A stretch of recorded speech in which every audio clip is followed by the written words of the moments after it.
Howdy folks, it is the Command Line Vulpine here, and welcome to a very special video.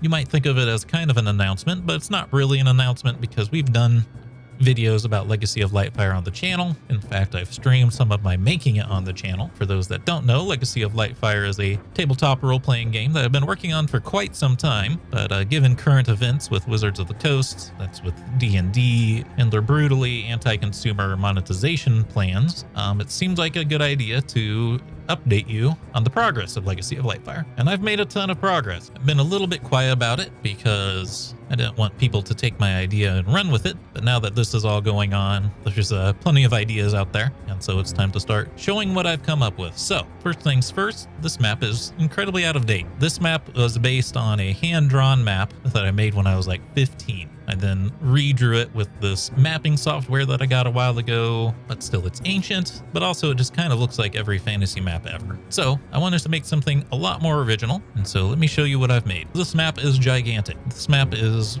well over a gig big. I think it might be even like 5 gigs big. You can see the pixel count down here, 49,000 by 21,000, and we're at 5% zoom. This map is ginormous. And it's like that on purpose. It is like 1-to-1 the size of the planet.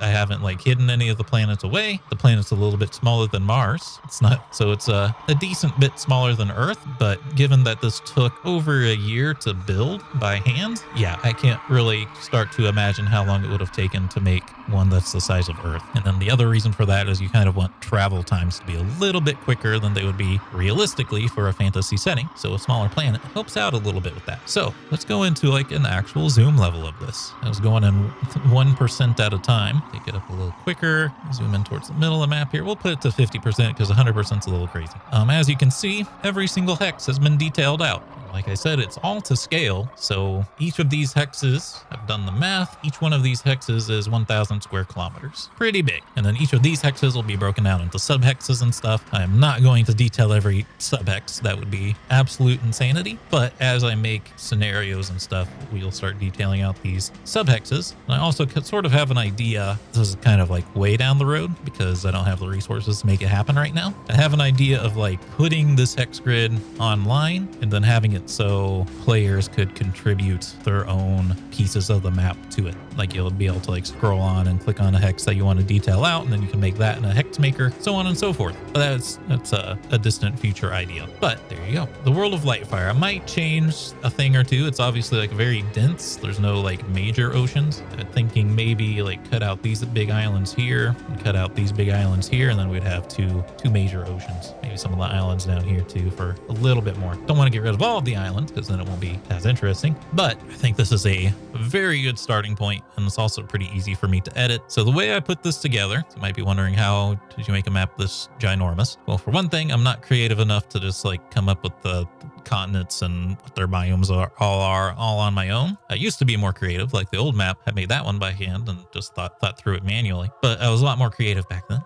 I'm still creative, just not the same. What I did is I took 2 worlds from Dwarf Fortress and I fused them together. So this is the Dwarf Fortress maps fused together, and it's fine, but it's not exactly like the most playable fantasy map. There's lots of symbols and stuff that don't really make sense. And so I translated it using another program. I can't remember the name of it right now, but there's this hex map maker program that I grabbed, and here's a good demonstration of how that worked. That program, the hex program, is sort of limited. I think it only uses like 1 thread or something. So when I got it to like 64 by 64 hexes, the computer ran extremely slow. I was doing this on my laptop in my free time. It would take a lot of time, so it could only do 64 by 64 at a time, and so I had to make it chunk by chunk, almost like Minecraft. Chunk by chunk, I put the Dwarf Fortress map as an underlay on the image, and then the hex map is like an overlay on top of that, and then I colored in each and every hex with each and every type of terrain, and then with every type of like tree and stuff until it was done by hand. It took most of the year last year to make this happen, but it is done. And as you can see, all these other ones are these are all these sub-hexes in their own images, because then I had to stitch those together into the full-size image. So on and so forth. Actually, I put them into strips first and then fused them together because they're just so big. The computer gets very cranky otherwise. So that's just the mapping that's gone on. And I have been working on the rules and stuff. I have several different folders here that have different sheets and text files in them. Eventually, these will all be stapled together together as if they were like a player's guide. But for now, I'm doing them all individually just so I can keep them separated and know what's where and make changes quickly. But eventually they'll all be put together. Let's start by opening the character sheet. Character sheet I'm probably like the most happy with all the things I've been working on. It's probably not going to see too many changes from now. All right, so this is our character sheet. There is separate pages here. You can see I can switch it to the page break format, and you can see page 1, page 2, page 3, page 4. This isn't just like one giant sheet. It just is here for ease of making it. So you might be wondering what the main goals of Legacy of Lightfire are to differentiate it from D&D and Pathfinder and everything else out there. Well, there might be other games out here that are more like it, but I'm not aware of them specifically. Number 1 is we are ditching the D20 system for a 2D10 system. D20 served us well as a way to get away from very awkward D6 systems where we didn't really know what we were doing when we were making these first tabletop games. However, the D20 system suffers from extreme randomness. You have a 1 in 20 chance of rolling anything on that die. You're just as likely to roll a 1 as you are to roll a 10 or to roll a 20. Now, after many rolls, it might average out to 10, but any individual roll is always a 1 in 20 chance, which doesn't make sense because then you'll have a half-orc barbarian roll a 1 on lifting a metal grate and not be able to lift it completely. And then you'll have a gnome wizard try to lift the metal grate and they'll roll a 20 and they're successful, and it doesn't make sense. So by moving to a 2d10 system, suddenly on every roll, the average roll is very likely to be 10, which just happens to make sense that 10 should be the average roll that everyone does. Like when you go through life,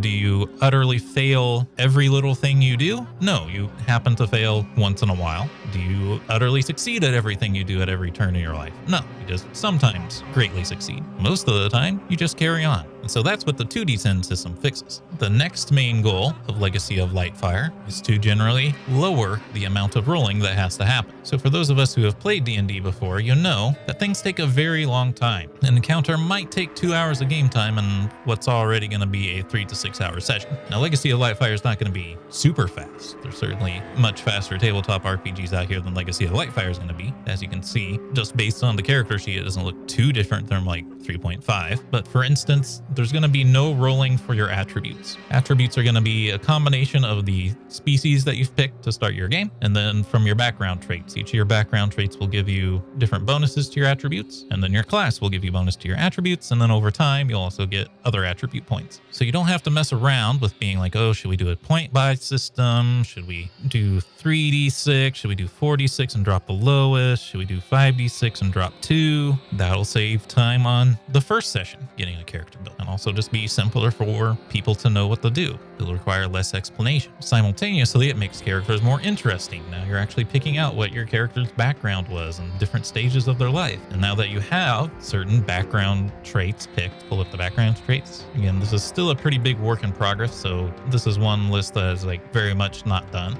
Effectively announcing this earlier than I first anticipated to because of this hubbub around D&D right now. As you can see, we've made a list of all these backgrounds you can pick, and now that we have all these backgrounds picked out, now in any campaign guide that I make, or anyone makes, if I open it up to people to make their own campaigns and stuff, suddenly the people making those guides can put in, oh, if a character has a parentage of entertainers, this can happen. Or they have a parentage that's scientists, this can happen. If their profession is explorer, they can do this. And it can also replace die rolls. Like if they have a profession as bard, maybe they don't have to roll a performance check of some sort. And so all these open up a lot more options for just not having to roll. But they are also applying bonuses to the attributes, so if you do roll, that's still going on, and there will still be rolling, of course. Like I said, it's not really going to speed up things dramatically. It's just going to save you some time here and there that can often be very frustrating to be wasting when you're playing D&D. And we are mostly doing like an overview here, so I might not get too much into detail about every little thing here, but we can talk about attributes. So I kept strength. I couldn't think of any way to really get rid of strength. I couldn't think of a good word to replace it with. There's like might, there's like brawn, and I was just thinking about it. I was like, do I really want to just change a word for the sake of changing it? No.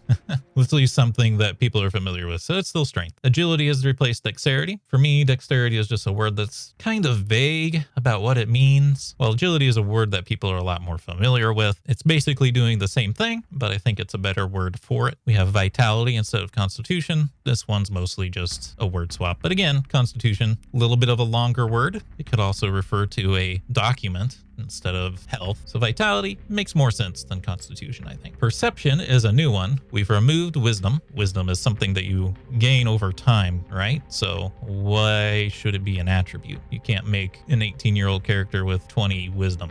Doesn't make any sense. But perception, yeah, that's something that is pretty inborn into like what species you are, because this game is based on anthros species instead of your classic fantasy races. Suddenly there's a lot more variance on like how well they can smell, how well they can hear. Perception just makes a ton of sense as an attribute, and then it's also tied in to intuition. Intuition is going to be our initiative checks, for instance. So having a high perception makes you much more likely to have a higher initiative, which just makes sense. I think initiative in D&D is based on dexterity, of all things. Which, I think perception makes more sense. Intelligence is still intelligence. It's another one I just couldn't really think of an alternative word for, so it stays as intelligence. Charisma is one that I wobbled back and forth on, but again, I couldn't really think of a different term to refer to charisma. I thought of like appeal and allure, but then that becomes more only looks focused, whereas charisma is also speaking ability and stuff, and there's not one that covers like both. So charisma it is still. Aptitude is a new added one. Aptitude is like a race's natural inclination for magic. It's replaced many of our wisdom-based skills like focus and spellcraft, and it's also going to affect things like your mana pool, things like that. Reputation is one of your attributes that are going to change the most while you play. As you complete quests, as you do good things and bad things, you will gain or lose reputation, and then people react to you differently based on your reputation. Or if your reputation score isn't over a certain threshold, you might not be let into things. Or if it's under a certain threshold, maybe you'll be able to get in with villains and things like that. So it's a much more flexible attribute, and it doesn't affect any of your skills. I've brought in action points. I've always found it extremely confusing in Dungeons & Dragons between full round actions and half actions and standard actions and move actions and quick actions and free actions. It's too much, and it doesn't make sense. It always confuses new players. You have to explain it every session. You have to stare at the book like every time you're playing, like, okay, what's the free action, what's not? We're doing away with all that. Instead, you get action points that are based on your agility. An agility of 10 gives you 10 action points on a turn. And then everything you do, such as attacks and movement and stuff, is based on an action point cost. Much more clear. There might still be actions that are 0 action points, which would be free actions, but then it'll say 0 action points and it'll be much more clear. Defense is damage reduction. I know there are alternative rules for D&D that introduce damage reduction. However, I think it just needs to be a baseline thing. It just doesn't make sense for you to get hit in plate mail and take full damage from the hit. So defense is in. One mechanic that might go, but I am very tempted to keep it just because I think it's fun, is a stress system such as you see in Darkest Dungeon. So as the characters are out adventuring, they might see things that stress them out to a greater degree than most things. Like most combat is probably not going to stress a character, but certain situations, fighting certain enemies, stress might start to pile on. And then there's going to be certain character classes that are better at purging stress than others. Just another little game mechanic to spice things up a little bit. Everybody's favorite page, the Arms and Armor Guide. To many of you, this may look pretty familiar. It's not too much crazy here, but instead of grouping things into like exotic weapons and martial weapons and simple weapons, they instead each have their own weapon category: axes, maces, daggers, blades, and so on and so forth. Your character will gain specific combat experience that can be used to increase their knowledge with a certain weapon type, reflected here in the DC of the weapon. Wielding a weapon that's outside of your DC can be done, but there will be penalties for doing it. And then if your skill with that weapon is higher than the DC cost, then you might actually get a bonus for wielding a weapon that's under your DC requirement. Then we have light, medium, and heavy weapons. Light weapons are one-handed weapons that are very small and non-restrictive. Medium weapons are proper one-handed weapons, and heavy weapons are generally two-handed weapons. In addition to damage, now there's also damage penetration. Certain weapon types might be better for penetration than others. Like the mace category here is particularly good at penetration because blunt force travels very well through plate armor and stuff like that. In the axes category, there's also picks, which are obviously custom made for penetrating armor. And then there's things like blades, which have very little penetration, but instead they do a lot more damage and have a bigger critical chance. So each weapon has their own gives and takes. Crits are always ×2. There's no ×3 crits or ×4 crits, except for the rogue's backstab, which as it gets stronger will do ×3, ×4, ×5, and so on and so forth. But that allows me to extend the critical range out more, because you have to remember with a 2d10 system, it suddenly is a lot harder to roll a 20. So a 20 means it's very difficult to get a crit that weapon, which is why there's so many more weapons that have higher crit chances. There's also no crit confirmation because obviously it's harder to roll a 20. So if you roll a 20, it makes sense to not have to even worry about crit confirmation. That also saves us a little bit of time. We'll probably do the same thing for critical failures too. If you roll a 2, 1 on each die, since that's very unlikely to happen, you don't have to roll a critical failure check. It's just going to critically fail. This list is in pretty good shape. Probably won't be making too many changes to what kind of stuff is listed here. However, things like the cost of the weapons and how much damage they do, their penetration and stuff might change. I've also been tossing the idea around of the damage not even being die based and instead being like a random number generator based. Like not completely random, but you know, instead of 1d10, it's 1 through 10. It'll allow me to make much more custom numbers. It'll allow minimum damages to be a lot more set in stone instead of being random. Kind of like the d20, the other dice also have their problems when it comes to just how random they can be. Although one item that might get changed, might change Brigandine. I did have studded leather there. People get really feisty about studded leather these days. Change it to Brigandine, but you've seen the other video on my channel. The main proponent of Brigandine instead of studded leather, kind of a waste of oxygen. So it's fantasy, live with it. Save. Species list is another one that's going to have to go through a lot of updates and a lot of rebalancing and stuff. I did my best to balance it, but then there's also things that are just kind of hard to balance. Like mouse is very small.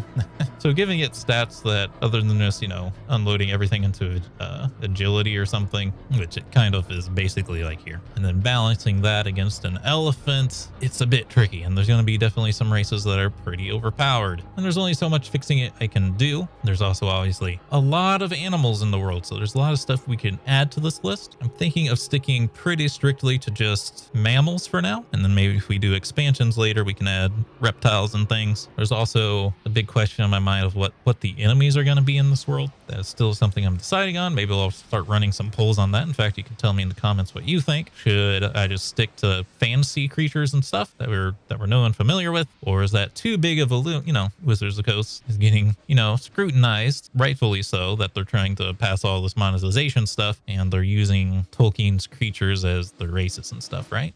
So it's a, should I be using Tolkien's races and stuff as the enemies, orcs, goblins, that sort of stuff? Or should I try to do something different where if like all of our player races are mammals, should all the enemy races be like reptiles and insects, things like that? Could be done. That'll definitely take a lot of work. And just this list here is going to take a lot of work too. So let me know how you feel about that. And what I've been working on most recently is the class guides for our different classes. Some classes will be very familiar. Some classes will have different names, but be mostly the same thing. And some will be completely new classes. The Berserker, for instance. Also, by the way, I'm really bad at spelling. And when I'm using this, not Excel, it's not very easy to do the spell checking. Like it underlines it as incorrect, but it doesn't give you like suggestions on how to fix it. So yeah, there's going to be lots of spelling mistakes here. Those will get fixed, obviously. But you know, there's bigger things that need fixed before I deal with the spelling errors. But we got the Berserker, which is basically just a barbarian, but with his own little twists. You can squint at these abilities if you want. Again, these are different sheets, page break. So each one has the main sheet and their skill sheet. The knight is close to a fighter, but not quite a fighter. Like the fighter in D&D is just lots and lots of feats to make a very custom character, right? Well, the knight is instead a little bit more focused. He is obviously like very focused on defense, and he also has a lot of things for protecting allies and healing stress. And then something that's a good example of a new class would be like the Skirmisher, which is kind of like in the middle between a Berserker and a Knight. They wear a little bit more armor than the Berserker, but not as much as a Knight. They do more damage than the Knight, but not as much as the Berserker. And they're more focused on high mobility and using pole arms, things like that. There will be several instances of that. I think I have 15 classes in mind, which is obviously quite a lot, but I actually had it at like 18 before. And I'm thinking once I get through making these basic class sheets, and again, these are not final class sheets, these are placeholder full of typos and probably completely unbalanced things. Like I'm not really satisfied with my sharpshooter here because their abilities are just nothing but different types of shot. Whereas compared to like my ranger, the ranger has a pretty good distribution of abilities that are all different. Whereas the sharpshooter is just all shooting, which is their purpose. They're supposed to be, because, you know, everyone has the conception when they go into D&D that the ranger is for shooting arrows. And in like 5e, they've done more to make it so he actually is. But for the longest time, the ranger is not about just shooting arrows. But in this one, the sharpshooter is 100% about shooting arrows. If you just want to be an archer, that's your go-to. Then we have the ranger and rope, classic. And then I'll just take us out on this image of the first zone that I've put together using that same text program. You can actually make pretty decent, like, small scale stuff too. You don't have to use it for like making the world map. And yeah, hopefully in a month or two, it'll be far enough along that we can do just a basic test. It's not like actually, there'll be some gameplay, but it's not going to be really a game test. It's kind of going to be a test to see if you can break it by making characters that are way too overpowered to help me figure out if I need to change things. So yeah, thank you for watching. Let me know if there's things that you would like to see in this game. Let me know on like the concept of what the enemies should be. Should they be generic fantasy enemies, or should I try to throw that out and instead do like make insect types, like all sorts of different enemies? Also, obviously like giant insects, not just like little bugs, but like giant insects, anthro insects. Maybe retain reptiles as enemy species only, not player species, something like that. We'll see. I think there'll be lots of scalies who will be upset about that though. So it'll be a tough one. That's something to figure out, but let me know. And I hope you all enjoyed the video and have a good day.